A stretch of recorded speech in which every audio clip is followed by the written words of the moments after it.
नमस्कार दोस्तों, मैं प्रिंस कुमार स्वागत करता हूं आप सभी लोगों का आपके अपने चैनल अनलिमिटेड एजुकेशन पर। आप जैसे कि जानते ही होंगे आरआरबी जेई जो इंजीनियरिंग की जूनियर इंजीनियर की बहुत सारी वैकेंसीज निकली है रेलवे बोर्ड की तरफ से।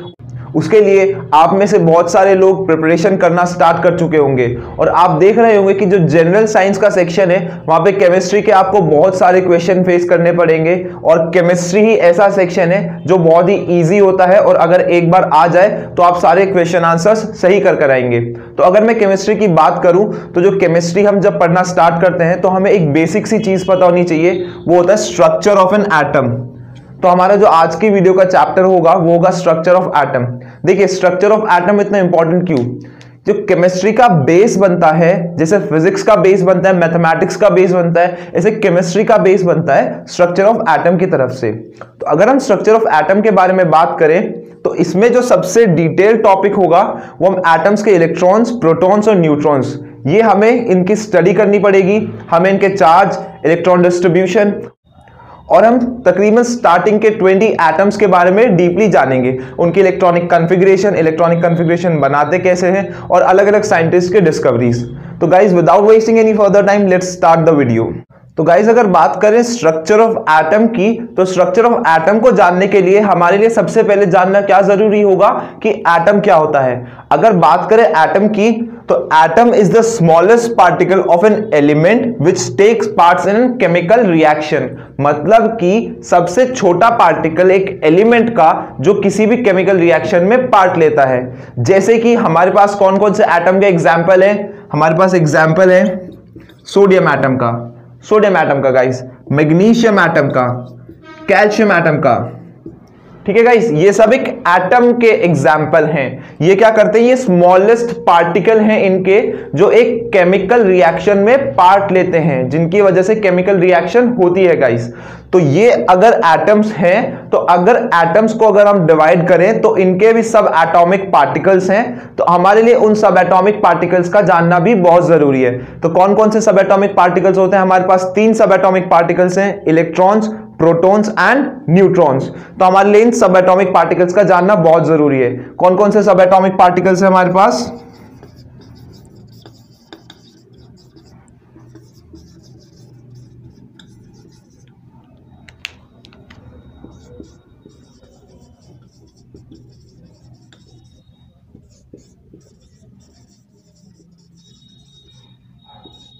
And neutrons.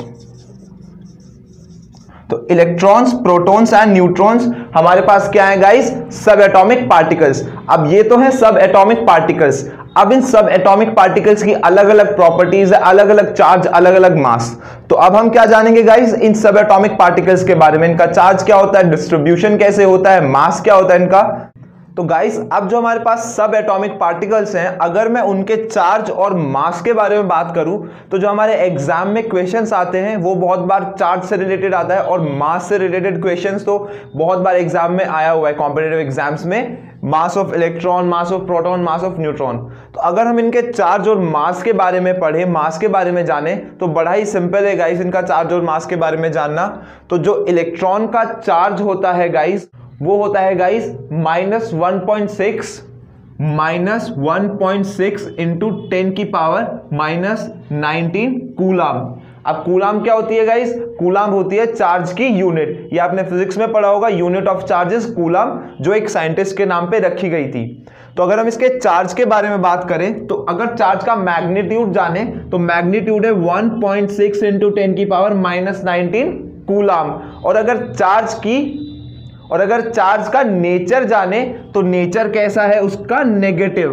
तो यानी कि इलेक्ट्रॉन कैसे होते हैं? Negatively charge.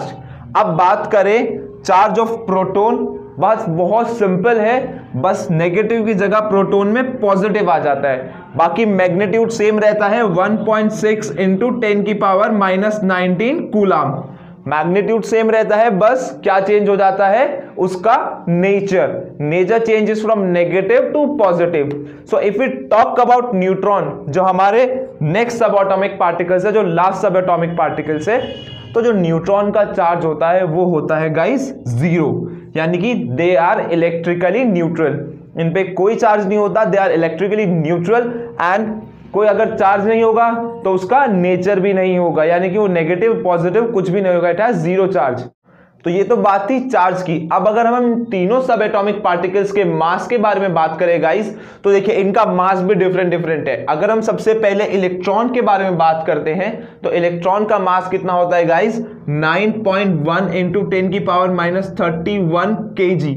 अब आप इसको ग्राम्स में लर्न नहीं करेंगे क्योंकि एग्जाम में ग्राम्स में नहीं आता, डायरेक्ट केजी में क्वेश्चन आता है। और अगर आप वैसे भी केजी में लर्न कर लेते हैं तो ग्राम्स में आप इजीली कन्वर्ट कर सकते हैं। कैसे? इससे आप क्या करेंगे, 1000 से मल्टीप्लाई करा देंगे। अब ये तो था मास ऑफ एन इलेक्ट्रॉन। अब अगर हम बात करें अपने मास ऑफ अ प्रोटॉन की तो वो क्या होगा गाइस, वो थोड़ा डिफरेंट होता है इलेक्ट्रॉन से।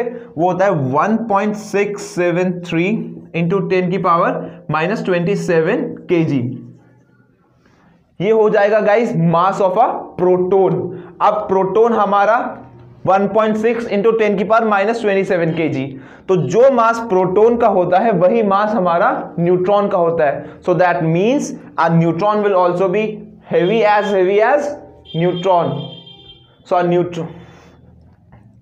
So that means a neutron will also be as heavy as a proton. So that means the mass of a neutron is 1.673 into 10 की पावर -27 kg। तो गाइस अगर अब हम देखें इन सब में सबसे लाइटेस्ट सब एटॉमिक पार्टिकल कौन सा होगा गाइस, वो होता है इलेक्ट्रॉन, जिसका मास होता है 9 अब आप सोच रहे होंगे कि इसका तो मास 9 पॉइंट समथिंग है, तो ये लाइट कैसे, इसका वजन सबसे कम कैसे? तो गाइस इसके वजन में आप यहां पे देखिए इसकी नेगेटिव पावर जो है वो है -31, ठीक है गाइस, और इसकी नेगेटिव पावर कितनी है, -27। जिसकी नेगेटिव पावर ज्यादा होगी वो छोटी क्वांटिटी होगी, जिसकी नेगेटिव पावर कम होगी वो थोड़ी बड़ी क्वांटिटी होगी गाइस। तो ये बात ध्यान में रखना है। तो लाइटेस्ट सब एटॉमिक पार्टिकल कौन सा होगा गाइस, हमारा इलेक्ट्रॉन। हेवीएस्ट सब atomic particles proton and neutron. Charge of electron -1.6 into 10 की power -19 coulomb. Charge of proton बस प्लस लगा देना है, 1.6 इंटू 10 की पावर -19 कूलाम। तो गाइस ये थे हमारे सब एटॉमिक पार्टिकल्स। अब जान लेते हैं कि एटम में ये कैसे डिस्ट्रीब्यूटेड होते हैं। देखिए बहुत जरूरी है वो जानना, क्योंकि जो एग्जाम में क्वेश्चन आते हैं वो इलेक्ट्रॉनिक कन्फिग्रेशन यानी कि ईसी से बहुत आते हैं। तो अगर हम वो जान लेते हैं, वो टॉपिक क्लियर कर लेते हैं, तो हम उसको कैप्चर कर पाएंगे। गाइस अब अगर हम अपने सब एटॉमिक पार्टिकल्स के डिस्ट्रीब्यूशन के बारे में जाने कि वो पूरे के पूरे एटम में कैसे डिस्ट्रीब्यूटेड होते हैं, जो कि बहुत इंपॉर्टेंट है जानना, तो हम जान लेते हैं सबसे पहले कि इन तीनों सब एटॉमिक पार्टिकल्स की through out the atom position क्या क्या होती है। क्योंकि अगर एक बार हमें पोजीशन के बारे में पता चल जाए कि एटॉमिक स्ट्रक्चर में इलेक्ट्रॉन्स, प्रोटॉन्स और न्यूट्रॉन्स कहां लोकेटेड है थ्रू आउट द एटम, तो फिर हम झट से इलेक्ट्रॉनिक कन्फिग्रेशन बना पाएंगे किसी भी एटम की, चाहे XYZ कोई भी एटम हो। अगर हमें उसमें नंबर ऑफ इलेक्ट्रॉन्स पता है तो हम किसी भी एटम की इलेक्ट्रॉनिक कन्फिग्रेशन बना पाएंगे। बस जुड़े रहिएगा हमारे साथ, 2 मिनट में आपको पूरी की पूरी इलेक्ट्रॉनिक कन्फिग्रेशन बनानी आ जाएगी गाइस। तो बात करते हैं सबसे पहले पोजीशन ऑफ इलेक्ट्रॉन की। तो ये कहां लोकेटेड होते हैं, इन ऑर्बिट्स आउटसाइड न्यूक्लियस। ठीक है गाइस, कहां लोकेटेड होते हैं, इन ऑर्बिट्स आउटसाइड न्यूक्लियस। अब ऑर्बिट्स क्या होते हैं, न्यूक्लियस क्या होता है, ये जान लेते हैं। तो गाइस अगर ये एक एटम है, अगर ये एक मोनो विजुअलाइजेशन है एक एटम का, आप उसको विजुअलाइज करने की, इमेजिन करने की कोशिश कीजिए कि अगर ये एक एटम है तो इसका जो सेंटर पार्ट होगा, जो इसकी कोर होगी गाइस, वो होगा इसका न्यूक्लियस। क्या होगा गाइस, वो होगा इसका न्यूक्लियस। तो जो इसकी कोर होगी, this core will be called its nucleus, and this core is always positively charge. कैसी होती है गाइस, ये पॉजिटिवली चार्ज। किसी भी एटम की जो कोर होती है वो पॉजिटिवली चार्ज होती है। अगर पॉजिटिवली चार्ज होती है इसका मतलब इसमें कौन से सब एटॉमिक पार्टिकल्स प्रेजेंट होंगे गाइस, इसमें होंगे प्रोटॉन्स। तो ये कहां प्रेजेंट होंगे, न्यूक्लियस में। कहां प्रेजेंट होंगे गाइस, न्यूक्लियस में। तो हम यहां पे लिख देते हैं प्रोटॉन्स, दैट मींस P। तो मैंने बात करी थी इलेक्ट्रॉन्स की, तो ये प्रेजेंट होते हैं ऑर्बिट्स में आउटसाइड न्यूक्लियस। तो आप आउटसाइड न्यूक्लियस ये ऑर्बिट्स देख रहे होंगे गाइस। ऑर्बिट्स एक इमेजिनरी शेल होती है, ऐसे सर्कुलर पाथ नहीं बने होते, एक इमेजिनरी पाथ होता है। जैसे अगर ये न्यूक्लियस है, ये सेंटर पार्ट है, तो इसके चारों तो इसके चारों तरफ क्या इमेजिन करेंगे आप कि इलेक्ट्रॉन्स रिवॉल्व कर रहे हैं। क्या इमेजिन करेंगे गाइस आप कि इलेक्ट्रॉन्स रिवॉल्व कर रहे हैं। तो इलेक्ट्रॉन्स कहां प्रेजेंट होते हैं guys, outside nucleus in the orbits. कहां, outside nucleus in the orbits. तो बचते क्या है गाइस, हमारे न्यूट्रॉन्स। ये कहां प्रेजेंट होते हैं, ये भी न्यूक्लियस में प्रेजेंट होते हैं गाइस,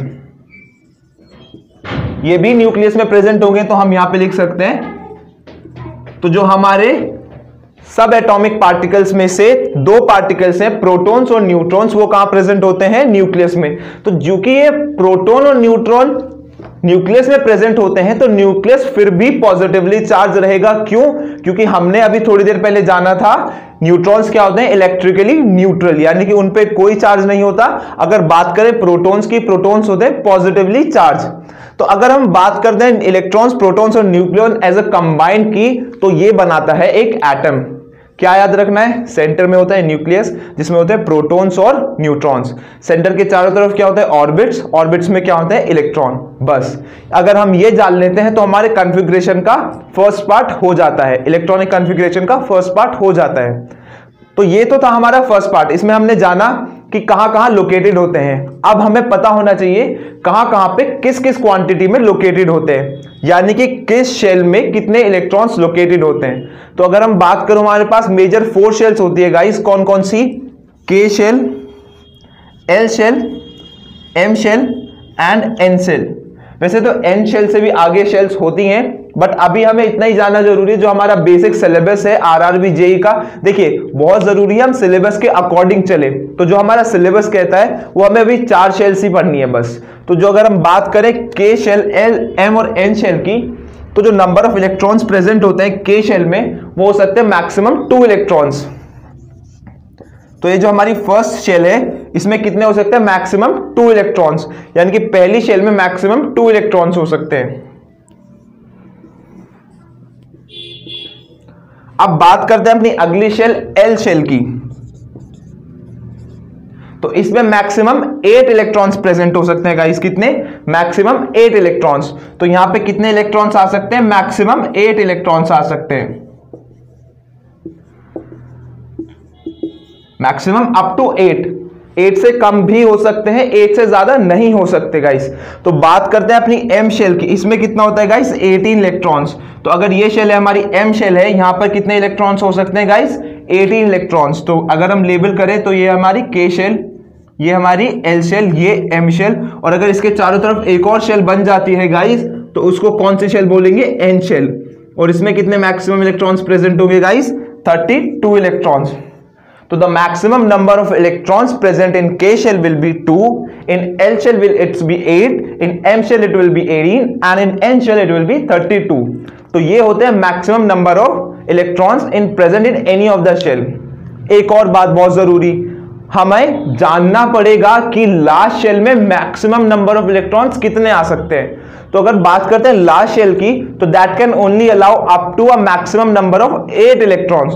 तो लास्ट शेल में ज्यादा से ज्यादा 8 इलेक्ट्रॉन्स आ सकते हैं। तो कोई भी इलेक्ट्रॉन की अगर, कोई भी एटम की अगर इलेक्ट्रॉनिक कॉन्फ़िगरेशन बनाते हैं, तो उसके लास्ट शेल में आप 8 इलेक्ट्रॉन से ज्यादा इलेक्ट्रॉन्स नहीं रख सकते। तो जब भी इलेक्ट्रॉनिक कॉन्फ़िगरेशन बनती है तो याद रखिएगा लास्ट शेल में 8 से ज्यादा इलेक्ट्रॉन्स नहीं होंगे। तो अब 2-3 एग्जाम्पल इलेक्ट्रॉनिक कॉन्फ़िगरेशन जान लेते हैं, जिससे हमें एक बेसिक आइडिया हो जाए। तो गाइस अब अगर हम बात करें अपने 2 एग्जाम्पल्स की, तो हम किसका एग्जाम्पल लेंगे, सोडियम एटम का और कैल्शियम एटम का। किसका एग्जाम्पल लेंगे गाइस, सोडियम एटम का और कैल्शियम एटम का। तो अगर हम सोडियम एटम के इलेक्ट्रॉन्स की बात करें, तो हमें पता होना चाहिए सोडियम एटम में कितने इलेक्ट्रॉन्स होते हैं गाइस, 11 इलेक्ट्रॉन्स होंगे। ये हमें लर्न होना चाहिए। देखिए 2 चीजें हमें हर एक एटम के बारे में लर्न होनी चाहिए, उसके इलेक्ट्रॉन्स और उसके न्यूट्रॉन्स। प्रोटॉन्स क्यों लर्न नहीं होने चाहिए, क्योंकि जितने नंबर ऑफ इलेक्ट्रॉन्स होंगे उतने ही नंबर ऑफ प्रोटॉन्स होंगे। ये हर एक एटम का रूल होता है कि number of electrons is equals to number of protons. तो नंबर ऑफ इलेक्ट्रॉन्स और प्रोटॉन हर एक एटम में सेम होंगे। तो यहां पर 11 है, यहां पर भी 11 होंगे, यहां पर 20 है तो यहां पर भी 20 होंगे गाइस। ये हमें रूल लर्न होना चाहिए। तो बात करते हैं अगर इसके इलेक्ट्रॉन डिस्ट्रीब्यूशन की सोडियम एटम के, तो सेंटर में क्या आता है गाइस, इसका न्यूक्लियस। न्यूक्लियस आता है सेंटर में। न्यूक्लियस हमें पता है पॉजिटिवली चार्ज होता है, अभी हमने जाना उसमें प्रोटॉन और न्यूट्रॉन होते हैं। तो इसमें 11 प्रोटॉन हो जाएंगे और 11 ही न्यूट्रॉन हो जाएंगे गाइस। याद रखिएगा इसमें 11 ही प्रोटॉन 11 ही न्यूट्रॉन, क्योंकि ये क्या होता है पॉजिटिवली चार्ज। चारों तरफ उसके ऑर्बिट्स में क्या होते हैं, इलेक्ट्रॉन्स। तो इलेक्ट्रॉनिक जो कॉन्फ़िगरेशन डिस्ट्रीब्यूशन के थ्रू बनेगी इसकी गाइस, वो होंगे हमें 11 इलेक्ट्रॉन्स डिस्ट्रीब्यूट करने पड़ेंगे इसमें थ्रू आउट। तो हमारे पहली शेल में जाएंगे 2 इलेक्ट्रॉन, कितने इलेक्ट्रॉन जाएंगे गाइस, 2 इलेक्ट्रॉन। दूसरी शेल में जाएंगे 8 इलेक्ट्रॉन, कितने इलेक्ट्रॉन जाएंगे गाइस, 8 इलेक्ट्रॉन। जो हमारी लास्ट शेल बचेगी उसमें 1 इलेक्ट्रॉन बच जाएगा, क्योंकि 2 + 8 10 इलेक्ट्रॉन्स है हमारे पास 11, तो बचा 1 इलेक्ट्रॉन, वो चला जाएगा इसकी लास्ट शेल में। अब बात करते हैं कैल्शियम एटम की। कैल्शियम एटम का अगेन आपको नंबर ऑफ इलेक्ट्रॉन्स पता होने चाहिए, कितने होते हैं, 20। अगर आपको नंबर ऑफ इलेक्ट्रॉन्स पता है तो ऑटोमेटिकली नंबर ऑफ प्रोटॉन्स भी कितने हो जाएंगे, नंबर ऑफ इलेक्ट्रॉन्स के बराबर, यानी कि वो भी हो जाएंगे 20। अगर बात करते हैं कैल्शियम एटम में नंबर ऑफ न्यूट्रॉन्स की, तो वो भी होते हैं 20। ये एक एक्सेप्शन केस है जिसमें number of electrons number of neutrons के बराबर होते हैं, तो दोनों बराबर होंगे। बात करते हैं अगर इसके इलेक्ट्रॉनिक चार्ज डिस्ट्रीब्यूशन की, चार्ज कैसे डिस्ट्रीब्यूटेड होगा इसमें थ्रू आउट, तो सेंटर में न्यूक्लियस होगा, न्यूक्लियस में 2 सब एटॉमिक पार्टिकल्स होते हैं, प्रोटॉन और न्यूट्रॉन। तो इसमें 20 ही प्रोटॉन हो जाएंगे और 20 ही न्यूट्रॉन हो जाएंगे। बात करते हैं इसकी शेल्स की, इसके पास 4 शेल होंगी। देखिए इसके पास 4 शेल होंगी, ये होगी के शेल गाइस, ये होगी के शेल, ये होगी एल शेल, ये होगी एम शेल और ये होगी एन शेल। तो फर्स्ट शेल में हमें पता है मैक्सिमम 2 इलेक्ट्रॉन्स होते हैं, तो 2 इलेक्ट्रॉन्स हमने लिख लिए। नेक्स्ट शेल में होते हैं मैक्सिमम 8 इलेक्ट्रॉन्स, तो हम 8 इलेक्ट्रॉन्स लिख चुके हैं। तो 2 + 8 हो जाते हैं 10। इसके पास है टोटल 20, बचेंगे 10। तो आप क्या सोचेंगे कि आप 10 के 10 इलेक्ट्रॉन्स बची हुई लास्ट शेल में डाल दें, लेकिन अभी हमने रूल एक जाना था कि लास्ट शेल में 8 से ज्यादा इलेक्ट्रॉन्स नहीं आ सकते। तो जो इसकी नेक्स्ट शेल होगी एम, तो उसमें आप कितने इलेक्ट्रॉन्स डालोगे, अगेन 8। ठीक है गाइस, तो हो जाएंगे 18 इलेक्ट्रॉन्स। बचते कितने हैं, 2 इलेक्ट्रॉन्स। तो 2 इलेक्ट्रॉन्स आ जाएंगे इसकी सबसे बाहर वाली शेल में, जिसको हमने नाम दे रखा है एन शेल। तो इसकी इलेक्ट्रॉनिक कॉन्फ़िगरेशन क्या हो जाएगी, 2,8,8,2। ये आपको याद रखनी है गाइस, इसकी इलेक्ट्रॉनिक कॉन्फ़िगरेशन कैसे बनाते हैं, क्योंकि आपसे अगर एग्जाम में किसी भी एटम की इलेक्ट्रॉनिक कॉन्फ़िगरेशन आ जाती है, आपसे पूछते हैं which is the correct option, या पूछते हैं इसमें नंबर ऑफ इलेक्ट्रॉन्स कितने होंगे, नंबर ऑफ प्रोटॉन्स कितने होंगे, तो आप बहुत इजीली आंसर कर पाएंगे गाइस। ये थी इलेक्ट्रॉनिक कॉन्फ़िगरेशन और इलेक्ट्रॉनिक डिस्ट्रीब्यूशन।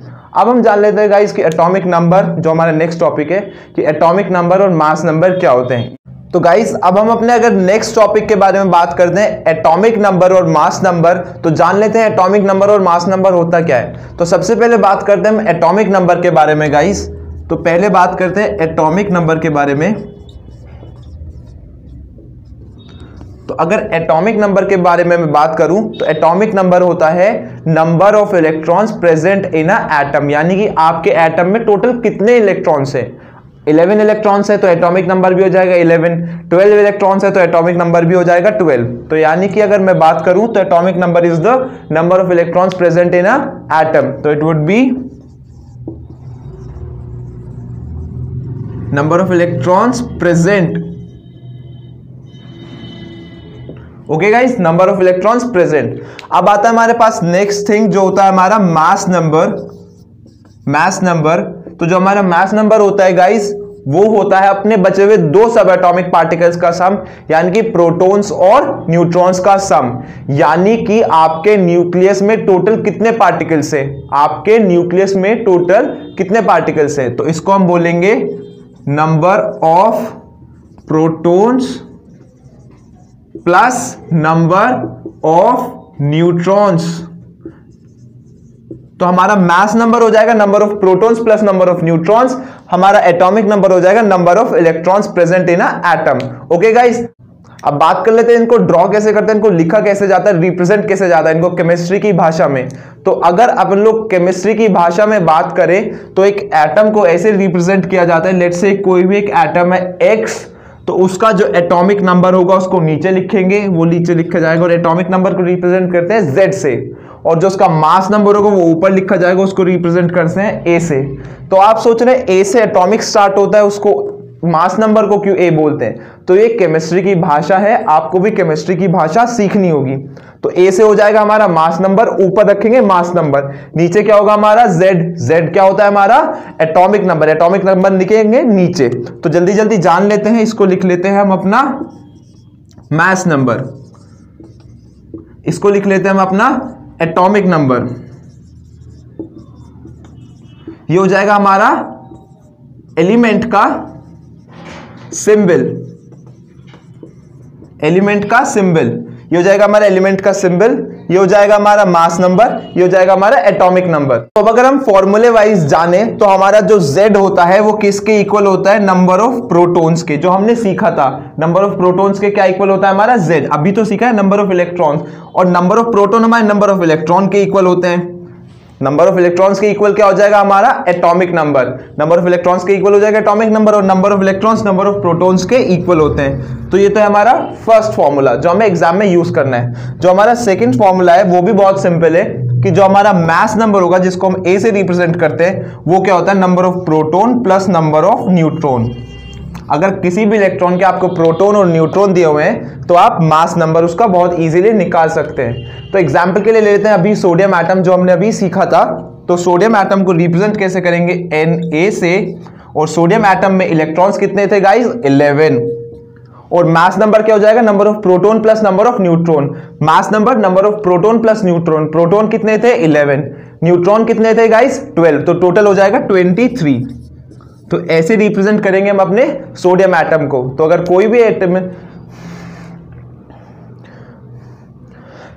भी एटम आ जाता है आपके पास रिप्रेजेंटेड और आपको उसके यहां की जगह x दिया हो और आपको उसके मास नंबर और अगर आपको एटॉमिक नंबर दिया हो तो आप वहां से नंबर ऑफ प्रोटॉन्स निकाल सकते हैं, नंबर ऑफ इलेक्ट्रॉन्स निकाल सकते हैं, नंबर ऑफ न्यूट्रॉन्स निकाल सकते हैं। आशा करता हूं गाइस आपको आज की वीडियो पसंद आई होगी। अगर आपको आज की वीडियो पसंद आई है तो लाइक करना मत भूलिएगा, और अगर आपने अभी तक भी हमारे चैनल अनलिमिटेड एजुकेशन को सब्सक्राइब नहीं करा है तो do subscribe the channel guys. जय हिंद, जय भारत।